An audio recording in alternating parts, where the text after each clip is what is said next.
Hi மக்களே. ஒரு 2 days back வந்து பார்த்தீங்கன்னா சிறப்பான ஒரு சம்பவம் நடந்துடுச்சு எனக்கு. நம்ம ஆல்டோக்கு வந்து ஒரு சின்ன ஆக்சிடெண்ட் ஆச்சு. ஸோ இது ஆக்சுவலி ரொம்ப ரொம்ப அன்எக்ஸ்பெக்டட். மவுண்ட் ரோட்டில் தான் எனக்கு வந்து இது ஆச்சு. ஸோ கொஞ்சம் நல்லா ஓரளவுக்கு வந்து டேமேஜ் வந்து ரொம்ப மினிமலாக தான் இருந்துச்சு, ரொம்ப மேசிவான டேமேஜ் இல்லை. ஸோ நான் எப்படி அதை ஓவர் கம் பண்ணேன், அந்த டேமேஜை வந்து நானே எப்படி சரி பண்ண போகிறேன் அப்படிங்கிறது தான் வந்து இந்த ஃபுல் வீடியோ. இதை பார்த்ததுக்கு அப்புறமா இன்கேஸ் உங்களுக்கும் வந்து இந்த மாதிரி ஒரு சில இடத்துல வந்து டேமேஜ் ஆச்சு அப்படின்னா ஓரளவுக்கு எப்படி சேஞ்ச் பண்ணணும் அப்படிங்கிற ஒரு ஐடியாவும் நான் வந்து உங்களுக்கு சொல்லிடுறேன். ஸோ ஆக்சுவலி என்ன ஆச்சு அப்படின்னா ரொம்ப ஒரு ஃப்ராக்ஷன் ஆஃப் அ செகண்டில் வந்து எனக்கு இந்த இன்சிடென்ட் நடந்துச்சுங்க. ஸோ நான் வந்து ஒரு ஜங்ஷனில் வந்து நான் யூ டர்ன் போட வேண்டியது, ரைட்லேருந்து நான் யூ டர்ன் போடணும். ஸோ நான் வந்து இண்டிகேட்டரை போட்டுட்டு மெதுவாக நான் வந்து ஆல்மோஸ்ட், ஏன்னா ஆப்போசிட் வந்து டிராஃபிக் வந்துட்டு இருந்தாலும் நான் ஸ்டாப் பண்ணிட்டேன். நான் பண்ண ஒரு நல்ல விஷயம் என்ன அப்படின்னா, ரைட்டில் வந்து ஸ்டியரிங்கை நல்லா ஃபுல்லாக கட் பண்ணிட்டேன். ஸோ டயர் வந்து நல்லா ரைட்டில் வந்து டேர்ன் ஆகிருந்துச்சு. ஆப்போசிட்டில் வந்து உங்களுக்கு இது போட்டுட்டாங்க, சிக்னலும் போட்டுட்டாங்க. நான் கரெக்டாக அந்த யூ டர்ன் போட ஸ்டார்ட் பண்ணும்போது என்ன ஆச்சுன்னா, எங்கேருந்து ஒருத்தர் வந்தாருன்னு தெரியல. ஒரு பல்சர் 180 பைக்கு, பிளாக் கலர். எங்கேருந்து வந்தாருன்னே தெரியல. ஃப்ராக்ஷன் ஆஃப் அ செகண்டில் வந்து இந்த ரைட் சைடில் இந்த கேப்பில் ஆல்மோஸ்ட் வந்து அந்த பைக் போகிற அளவு கூட கேப் இல்லை. ஸோ அங்கே வந்து உள்ளே பூந்து ரைட் அந்த ஓஆர்விஎம் இடித்து அந்த கிளாஸ் வந்து காலி, ஓஆர்விஎம் கிளாஸ் ஃபுல்லாக உடஞ்சிருச்சு. அதே மாதிரி பின்னாடி ஒரு கவரிங் ஒன்று இருக்கும், ஸோ அந்த கவரிங்கும் வந்து உடஞ்சிருச்சு. வண்டியில் இடித்து அந்த சென்டர் மீடியனில் இடித்து கொஞ்சம் தொலைவில் தான் போய் அவர் வந்து நின்னார்னா ஆல்மோஸ்ட் விழுந்துட்டாரு. பட் சமாளித்து நிறுத்திட்டார் வண்டியை. ஸோ அவர் இடித்த வேகம் பார்த்தீங்கன்னா இந்த ஓஆர்விஎம்மில் இருக்கிற கிளாஸ்லாம் அவர் கையில் குத்திருச்சு. அதே மாதிரி அந்த மீடியனில் இடித்ததால் அவருடைய சைடு அந்த பிரேக் லீவர் கிட்ட இருக்கும் இல்லையா, ஃபுட் ரெஸ்ட், அது காலி, இண்டிகேட்டர் காலி. நம்ம வண்டியில் என்ன பிரச்சனை அப்படின்னா, ஓஆர்விஎம் கிளாஸ் காலி, ஓஆர்விஎம் உடைய கவர் எல்லாமே போயிடுச்சு. அதே மாதிரி சைடு ஃபெண்டரும் நசுங்கிடுச்சு. ரைட் சைடுடைய ஃபெண்டர் வந்து damage ஆகிருந்துச்சு.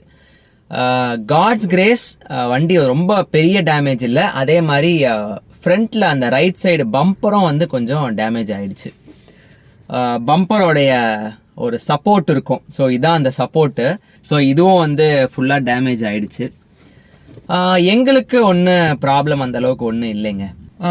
So this was fully unexpected. எதிர்பார்க்கவே இல்லை. அதுவும் வந்து ஒரு ஃப்ராக்ஷன் ஆஃப் அ செகண்டில் கடகடகட நடந்து முடிஞ்சிருச்சு.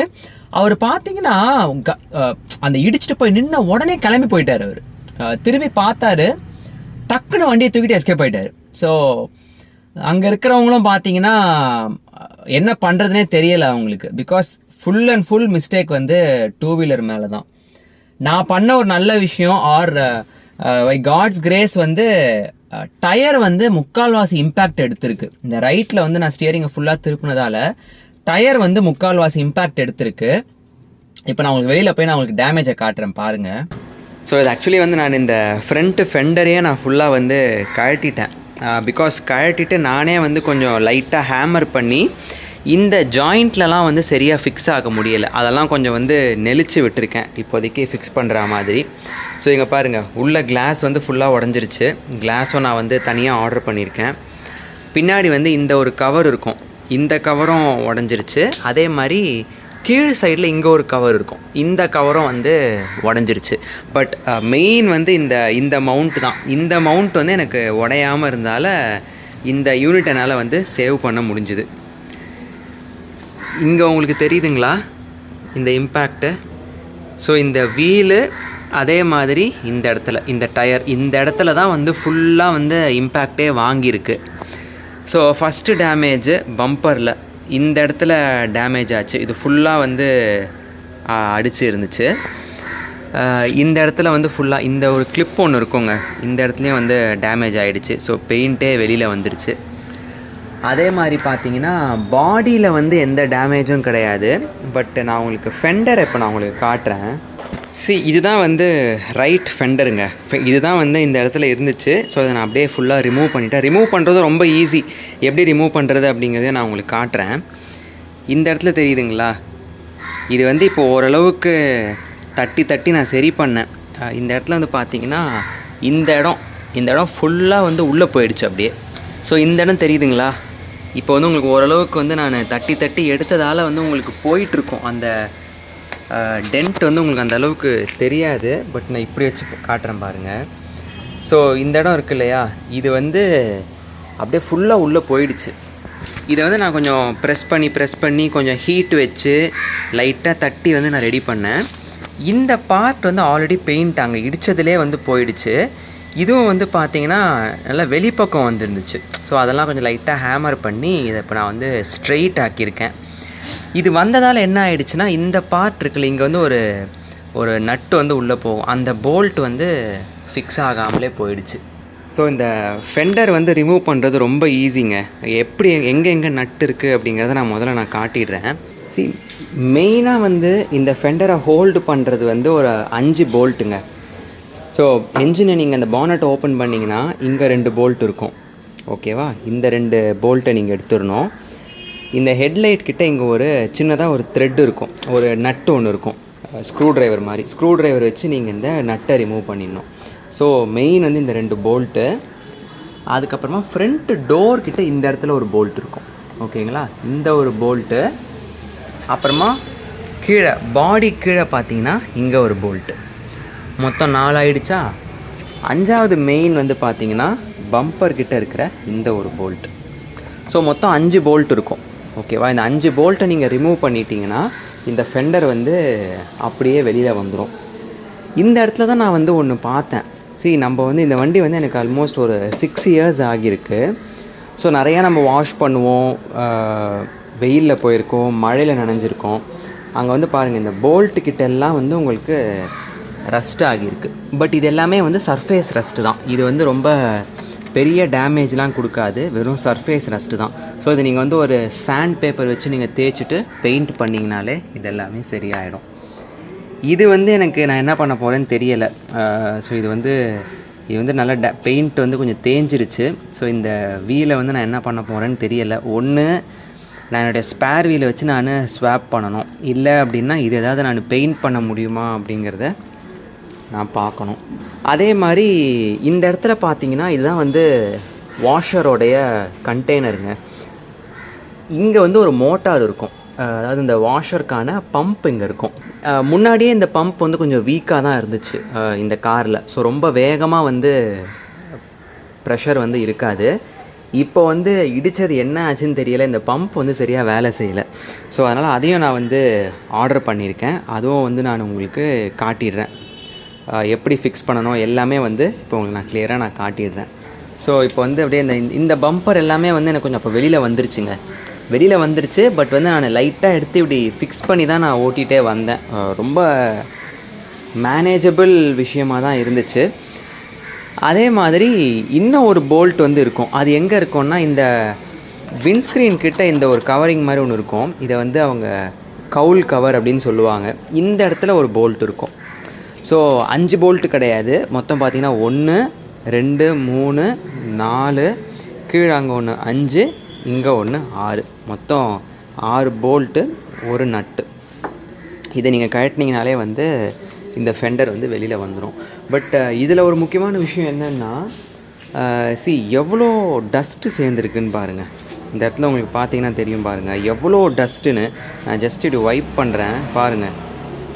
ஸோ முடிஞ்சால் நீங்கள் வந்து இதெல்லாம் வந்து அப்பப்போ க்ளீன் பண்ணுறது கூட நல்ல விஷயம்னு தோணுது. இந்த இடத்துல கூட பாருங்கள் எவ்வளோ டஸ்ட். இது எல்லாமே வந்து அந்த சேர் அடிக்கிறது எல்லாமே தான் வந்து ஆகியிருக்கு. ஸோ இது எல்லாமே இப்போ நான் க்ளீன் பண்ணுவேன். க்ளீன் பண்ணிவிட்டு தான் நான் வந்து இந்த ஃபெண்டரே மாட்ட போகிறேன். இந்த மோட்டரையும் மாட்டினதுக்கப்புறம் ஃபெண்டரை வந்து எடுத்து மாட்டிடுவேன். அதே மாதிரி இந்த மிரர் இருக்குது பார்த்தீங்களா, இது வந்து ரொம்ப ஈஸிங்க. அப்படியே உள்ளே புஷ் பண்ணிங்கன்னா மிரர் செட் ஆகிடும், புல் பண்ணிங்கன்னா வந்து கிளாஸ் வந்து வெளியில் வந்துடும். ஸோ பார்த்துருப்பீங்க, ரொம்ப மினிமலிஸ்டிக்காக வந்து தான் டேமேஜ் இருக்குது அப்படின்னு நான் சொல்ல மாட்டேன். ஏன்னா இப்போ இதே வந்து எனக்கு அந்த வீலில் வந்து ஒரு வேளை இடிக்கலன்னு வச்சுக்கோங்களேன், இந்த சைடு ஃபெண்டரு, பம்பரு, ஹெட்லைட்டு எல்லாமே வந்து டேமேஜ் ஆகியிருக்கும். ஏதோ ஒரு காட்ஸ் கிரேஸ் எனக்கு வந்து ஓஆர்விஎம் எகிரிடுச்சு. அதே மாதிரி வீல்லையும் நல்லா அடி வாங்குச்சு. இன்ஃபேக்ட் வந்து எனக்கு இடித்த வேகம் ஒரு ஆல்மோஸ்ட் ஒரு 3 PSI காற்றும் இறங்கிடுச்சு டயர்லேருந்து. ஸோ நல்ல ஒரு இம்பேக்ட் வந்து இருந்துச்சுங்க. என்னோட காரில் இடித்து அவர் அந்த மீடியனில் இடித்து அந்த பக்கம் போனார். ஸோ 2 வீலர்ஸ் ஓட்டுறவங்க இந்த மாதிரி இந்த வீடியோவை பார்க்குறீங்க அப்படின்னா தயவு செஞ்சு எந்த ஒரு காரையுமே இண்டிகேட்டரை பார்த்துட்டு அதுக்கப்புறம் நீங்கள் அந்த வண்டியை ஓவர்டேக் பண்ணுங்கள். பிகாஸ் 2-3 இடத்துல வந்து இந்த மாதிரி நம்ம ரைட் இண்டிகேட்டர் ஒரு லெஃப்ட் இண்டிகேட்டர் போடுவோம். இந்த முனையில தான் இருப்பாங்க, அப்படியே வந்துக்கிட்டே இருப்பாங்க. அந்த இண்டிகேட்டர் பார்க்குறாங்களா இல்லையா, இல்லை கண்ணு அவங்களுக்கு எங்கே போகுது. இது 2 வீலர்ஸ் பார்க்குறீங்க அப்படின்னா ரொம்ப தப்பு பண்ணுறீங்க. ஏன்னா இதே நான் வந்து மூமெண்ட்டில் கொஞ்சம் வேகமாக நான் போயிருந்தேன்னா அவர் நேரம் போய் சேர்ந்தே இருப்பார். பிகாஸ் நான் வந்து காரில் இருந்தேன், அவர் பைக்கில். ஹெல்மெட்டும் போடலை. ஹெல்மெட் போடுங்க. இது வந்து எப்படி வேணுமோ மாறி இருக்கலாங்க. நான் வந்து ஒருவேளை நான் கொஞ்சம் டேர்ன் பண்ணியிருந்தேன்னா அவர் அடித்து அவர் ஆப்போசிட் லேனில் ஏதாவது வண்டி வந்துருந்துச்சுன்னா போய் விழுந்திருக்கலாம். இல்லை அப்படின்னா அவர் அந்த மீடியன்லேயே அவர் விழுந்து தலைகளை அடிபட்டு இருந்துச்சுன்னா ஹூனோஸ் என்ன வேணுமோ ஆகியிருக்கலாம். இல்லை நானும் ஒரு வேகத்தில் நான் வந்து திருப்பி இருந்தேன் அப்படின்னா அவர் அந்த கேப்பில் மாட்டியிருந்தாருன்னா நசுங்கி இருக்கலாம். காருக்கும் மீடியனுக்கும் நசுங்கி இருக்கலாம் அவர். ஸோ 2 வீலர்ஸ் வந்து முடிஞ்ச அளவுக்கு, அதுவும் இந்த ஜங்ஷனில் வரும்போதெல்லாம் வந்து அந்த ஒரு நிமிஷம் ஆகாதுங்க. இன்ஃபேக்ட் ஒரு 10-15 செகண்ட்ஸ் கூட ஆகாது. ஸோ ஒரு சேயிங் கூட நான் பார்த்தேன், பிறக்கிறதுக்கு 9 மாதம் வெயிட் பண்ணுறோம், ஓகேவா. ஒரு ஸ்கூல் முடிக்கிறதுக்கு ஒரு 12 வருஷம் நம்ம வந்து ஸ்கூலில் வந்து படிக்கிறோம். காலேஜ் முடிக்கிறதுக்கு ஒரு 4 வருஷம். இதெல்லாம் பண்ணிட்டு ஒரு சிக்னலில் ஒரு 2 நிமிஷம் 3 நிமிஷம் நிற்க மாட்டேங்கிறோம். அதே மாதிரி ரெட் லைட்டை வந்து ஓவர் ஷூட் பண்ணுறோம். இதெல்லாம் கொஞ்சம் பண்ணாதீங்க. ஏன்னா அங்கே வந்து நான் இறங்கி சண்டை போடலாம். சண்டை போட்டால் என்ன ஆயிருக்கும், முதல்ல அந்த மனுஷன் அங்கே நின்று இருக்கணும், நிற்கவே இல்லை, அடித்து விழுந்து எந்திரிச்சு கடகடன்னு ஓடிட்டாரு. சண்டை போடுறதால வந்து எனக்கு சண்டை போடவும் தோணலை. இறங்கி சண்டை போட்டு அவர் திட்ட, நான் திட்ட, அவர் ஏதாவது வார்த்தை யூஸ் பண்ண, நான் ஏதாவது வார்த்தை யூஸ் பண்ண, அதை நான் விரும்பலை. நடந்தது நடந்துருச்சு, ஓகே, நாங்களும் சேஃபாக இருக்கோம். அந்த மனுஷனும் இறங்கி ஏறி வண்டியில் உட்காந்துட்டு போயிட்டாரு. நடந்துருச்சு, இதுக்கு மேலே நம்ம எதுவும் பண்ண முடியாது. பட் பார்த்து சேஃபாக ஓட்டுங்க. நான் வாங்கினது எல்லாமே வந்து சுசுக்கியோடைய ஜெனிவின் ப்ராடக்ட்டுங்க. இது வந்து 330 ருபீஸ், இங்கே எம்ஆர்பி போட்டிருக்கு 330 ருபீஸ். எனக்கு வரத்துக்கு வந்து ஒரு 370 ருபீஸ் கிட்ட ஆச்சு. இதுவும் வந்து நான் அந்த பூட்மோ அப்படிங்கிற வெப்சைட்ல இருந்து தான் நான் வாங்கினேன். கிளாஸ் மட்டும் பாருங்க, ரைட் சைடு கிளாஸ் மட்டும் இங்கே தெரியுது பார்த்தீங்களா. இந்த கிளிப்பில் வந்து அப்படியே அது அழகாக போயிட்டு செட் ஆகிடும். அதையும் நான் வந்து உங்களுக்கு பண்ணி காட்டுறேன். நிறைய பேருக்கு டவுட் இருக்கும், இப்போ இந்த வீடியோ பார்க்குற உங்களுக்கு கூட நிறைய பேருக்கு டவுட் இருக்கும், ஏன் வந்து இன்சூரன்ஸ் போல் ஈஸியாக அந்த இன்சூரன்ஸில் போய் கிளைம் எடுத்துருக்கலாமே அப்படின்னு. டேமேஜ் வந்து ரொம்ப பெருசு இல்லை வண்டிக்கு, ஓகேவா. ஸோ இப்போ நான் இன்சூரன்ஸ்க்கு போயிருந்தாலும் அவங்க என்ன பண்ணியிருப்பாங்கன்னா ஃபெண்டரை ஃபுல்லாக மேபி சேஞ்ச் பண்ணியிருப்பாங்க. ஃபெண்டரை சேஞ்ச் பண்ணிவிட்டு பம்பரை வந்து சேஞ்ச் பண்ணியிருக்கலாம், பெயிண்ட் வந்து அவங்க அடிச்சிருக்கலாம். வீல் வந்து அவங்க மாற்றிருப்பாங்கன்னு எனக்கு தெரியலை. ஏன்னா வந்து வீல் வந்து அந்த அளவுக்கு ஒன்றும் பெருசாக டேமேஜ் இல்லை, பெயிண்ட்டு தான், சர்ஃபேஸ் டேமேஜ் தான் ஆயிருக்கு. அதே மாதிரி ஓஆர்விஎம்மை சேஞ்ச் பண்ணியிருப்பாங்க. ஆக்சுவலி நான் வந்து ஓஆர்விஎம் பற்றி நான் மாருதியில் விசாரித்தேன், ஓகேவா. எல்லா சர்வீஸ் சென்டர்லையும் அவங்க சொன்னது வந்து பார்ட்டாலாம் மாற்ற முடியாது, அப்படியே எடுத்து போட்டுட்டு வேறு ஃபிக்ஸ் பண்ணுவோம், 1600 ருபீஸ் ப்ளஸ் லேபர் ஆகும் அப்படின்னாங்க. ஆவரேஜாக வந்து ஒரு 1600 மெட்டீரியல் காஸ்ட்டு, ஜிஎஸ்டி, லேபர் ஒரு 2000 ஆகுதுன்னு வச்சுக்கோங்க. இந்த ஃபெண்டருடைய காஸ்ட் மட்டுமே 1250 ருபீஸ், ஓகேவா. 1300 ருபீஸ் கிட்டே வருதுன்னு வச்சுக்கோங்க. அதுக்கு பெயிண்டிங் எப்படியும் வந்து ஒரு 1000 ருபீஸ் வாங்குறாங்கன்னே வைங்க. பிகாஸ் அதை வந்து திருப்பி சர்ஃபேஸ் ரெடி பண்ணணும், பெயிண்ட் பண்ணணும், லேபரு. ஸோ அது வந்து ஒரு 1500 ஆகுதுன்னு வச்சுப்போம். அது ஒரு 2500, அது ஒரு 2500, இது ஒரு 2000. ஸோ எவ்வளோ ஆச்சு, 4500 ஆகிடுச்சா. பம்பர் வந்து ஆல்மோஸ்ட் 800 ருபீஸும் என்னமோ தான், அது பிளாக் கலரில் தான் வரும். ஸோ 1000 ருபீஸ்னே வச்சுக்கோங்க. அதுக்கு ஒரு பெயிண்ட் பண்ணுறதுக்கு அது ஒரு 1000 ருபீஸ் வச்சுக்கோங்க, அது ஒரு 2000. ஸோ 4500, 6500, 7500 அப்படி இப்படி ஒரு கிளிப்பு, ஆக்சசரிஸு, அது இது லொட்டு லொசுக்குன்னு சொல்லி ஒரு 500 ருபீஸ் போடுறாங்கன்னு வச்சுக்கோங்க. 8000 ருபீஸ் எனக்கு வந்து அவங்க பில்லு கொடுத்துரும். 8000 ருபீஸில் நான் வந்து பார்த்தீங்கன்னா 1000 ருபீஸ் கட்டியிருப்பேன், ரைட். ஸோ எனக்கு அங்கே 7000 ருபீஸ் எனக்கு வந்து பெனிஃபிட் அப்படின்னு நான் நினச்சேன்னா, அடுத்த வருஷம் நான் இன்சூரன்ஸ் கிளைம் போவேன்னா நோ கிளைம் போனஸ் எனக்கு கிடைக்காது. இப்போ எனக்கு வந்து 50% எனக்கு நோ கிளைம் போனஸ் வரும். ஸோ அடுத்த வருஷம் எனக்கு வந்து இன்னொரு 10% இன்க்ரீஸ் ஆகும். ஓவரால் நான் வந்து ஒரு 8,000 இப்போ இந்த வண்டிக்கு வந்து ஒரு 7,000 8,000 ருபீஸ் கிட்ட நான் கட்டுறேன் இன்சூரன்ஸ் மட்டுமே. Full bumper to bumper. ITV value வந்து கொஞ்சம் அதிகமாக இருக்கும்.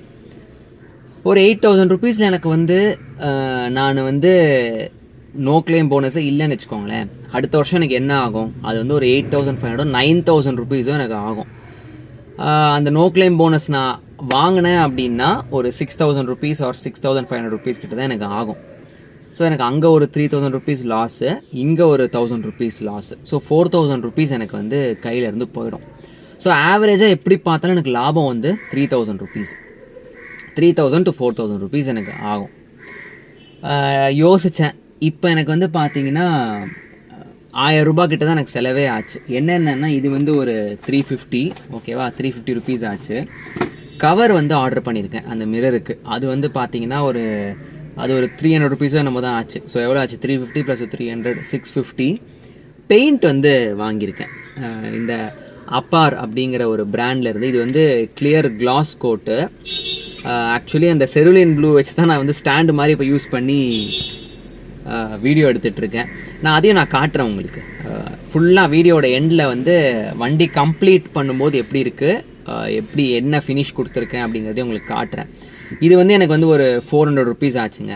ஸோ எப்படி பார்த்தாலும் எனக்கு 1,000 ருபீஸ் தான். ஸோ 1,000 ரூபா தான் எனக்கு வந்து இப்போ வந்து எனக்கு செலவாச்சு. I was fine with that. ஏன்னா பெயிண்ட் வந்து ரொம்ப பெரிய டேமேஜ்லாம் ஒன்றும் ஆகலை, ரொம்ப மைன்யூட்டான ஒரு டேமேஜ் தான். அதை நம்ம ஈஸியாக ரெடியும் பண்ணிக்கலாம். ஸோ இந்த ரீசனுக்காக தான் நான் வந்து இன்சூரன்ஸ் வந்து போகலை. ஸோ அதே மாதிரி இன்னொன்று என்னென்னா, இன்சூரன்ஸ் நான் போனேன்னு வச்சுக்கோங்களேன், ஒரு 4-5 நாள் வண்டி வந்து அவங்கக்கிட்டே போயிடும். அட்லீஸ்ட் குறைஞ்சது ஒரு 3 நாளாவது வண்டி அவங்க வச்சுப்பாங்க. அது எனக்கு வந்து நான் விரும்பவும் இல்லை. இதெல்லாம் போக எனக்கு வந்து எனக்கு ஒரு இன்ட்ரெஸ்ட்டுங்க. நம்ம காரில் நம்மளே வேலை பார்க்குறதுங்கிறது ஒரு இன்ட்ரெஸ்ட்டு எனக்கு. நான் ஆல்மோஸ்ட் எல்லாமே ஆட்டோமொபைல், ஒரு மெக்கானிக்கல் ஒர்க் வந்து ஓரளவுக்கு நான் வந்து பண்ணுவேன். நாலேஜாக நான் வளர்த்துக்கிட்டேன். ஸோ என்னோடய என்ஜாய்மெண்ட், என்னோடய இன்ட்ரெஸ்ட்டு எல்லாமே சேர்த்து தான் நான் வந்து இன்சூரன்ஸுக்கு நான் போகலை. இந்த மொத்த வீடியோ வந்து நான் 2 பார்ட்டாக போடுறேன், ஓகேவா. இப்போ வந்து டேமேஜஸை காட்டிட்டேன். ஓஆர்விஎம்மோடைய மிரர் வந்துடுச்சு, அதையும் நான் காட்டிட்டேன். இந்த பம்பர் ப்ராக்கெட்டை ரெடி பண்ணி வச்சுருக்கேன், அதையும் நான் உங்களுக்கு காட்டேன். எங்கள் கூட தெரியும் பாருங்கள், இந்த இடத்துல வந்து ஒரு டேமேஜ் இருக்குது பார்த்தீங்களா, உடஞ்சிருக்கும். இந்த இடத்துல ஆக்சுவலி ஒரு ரவுண்டாக ஒரு வாஷர் மாதிரி வரும், அது வந்து என்னால் ரெக்கவர் பண்ண முடியல, உடஞ்சிருச்சு. ஸோ அதை நான் அப்படியே தூக்கி போட்டுட்டேன். இதெல்லாம் நான் காட்டிட்டேன். இப்போ இதுக்கு அடுத்து வந்து இன்னும் வர வேண்டியது வந்து பார்த்தீங்கன்னா அந்த ஓஆர்விஎம்முடைய கவர் வரணும். அதே மாதிரி அந்த வாஷருக்கான பம்ப் வரணும். இதெல்லாம் வந்த உடனேவே நான் வந்து உங்களுக்கு வந்து செகண்ட் பார்ட் வீடியோ நான் ரெடி பண்ணுறேன். ரெடி பண்ணிவிட்டு செகண்ட் பார்ட்டில் வந்து எப்படி நம்ம அசெம்பிள் பண்ணுறோம், எப்படி வந்து ஃபெண்டரை வந்து ஃபிக்ஸ் பண்ண போகிறோம், இதெல்லாம் தான் நான் வந்து உங்களுக்கு செகண்ட் பார்ட்டில் நான் உங்களுக்கு காட்டுறேன். இந்த ஃபர்ஸ்ட் பார்ட் கண்டிப்பாக உங்களுக்கு வந்து ஒரு அவேர்னஸ் வீடியோவாக தான் இருக்கும், யூஸ்ஃபுல்லாக இருக்கும் அப்படிங்கிறதையும் நம்புகிறேன். ஸோ இந்த வீடியோ பிடிச்சிருந்துச்சு அப்படின்னா கண்டிப்பாக லைக் பண்ணுங்கள், கமெண்ட் பண்ணுங்கள், உங்களுடைய தாட்ஸை வந்து கமெண்ட் பண்ணுங்கள். ஃபர்ஸ்ட் டைம் நம்ம சேனலை பார்க்குறவங்க சப்ஸ்கிரைப் பண்ணிக்கோங்க. பார்ட் 2 வீடியோவுக்கு ரெடியாக இருக்கு.